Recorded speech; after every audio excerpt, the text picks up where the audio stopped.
ഇപ്പം ഏറ്റവും അവസാനമായി പുറത്തിറങ്ങിയ ഹേമ കമ്മിറ്റി റിപ്പോർട്ട്, അതിനിയും കുറച്ചു പേജുകൾ കൂടെ പുറത്തു വരാനുണ്ട്.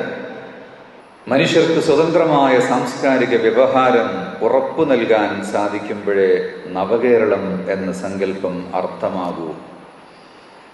സാമൂഹിക സുരക്ഷിതത്വമാണ് പുരോഗമന സമൂഹത്തിൻ്റെ മുന്തിയ അടയാളം. പൊതുവിടങ്ങളിലും തൊഴിലിടങ്ങളിലും സ്വകാര്യ ജീവിതത്തിലും എല്ലാം ഭയരഹിതവും ചൂഷണരഹിതവുമായി ജീവിക്കാനുള്ള അവസരമുണ്ടാകണം. അപ്പോൾ മാത്രമേ ഒരു രാജ്യം ശാന്തമാണ്, സുന്ദരമാണ്, അവിടെ സുരക്ഷിതത്വമുണ്ട് എന്ന് പറയുകയുള്ളൂ. അങ്ങനെയുള്ളൊരു അഖണ്ഡ ഭാരതത്തിന് വേണ്ടി, ഒരു നല്ല രാജ്യത്തിന് വേണ്ടി, സ്ത്രീകൾ പീഡിപ്പിക്കപ്പെടാത്ത,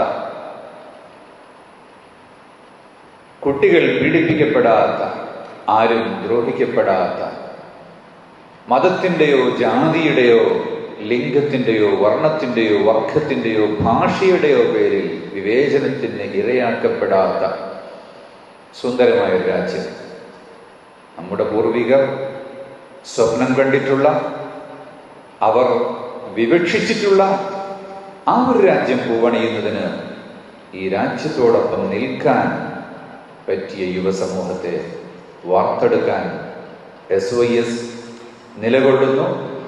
അതിനുവേണ്ടിയാണ് SYS ഏറ്റവും കാലികമായ ഉത്തരവാദിത്വം, മനുഷ്യപ്പറ്റിൻ്റെ രാഷ്ട്രീയം എന്ന ഒരു മുദ്രാവാക്യം വെച്ചുകൊണ്ട് ഈ പ്ലാറ്റിനം ഇയർ ആഘോഷിക്കുന്നത്.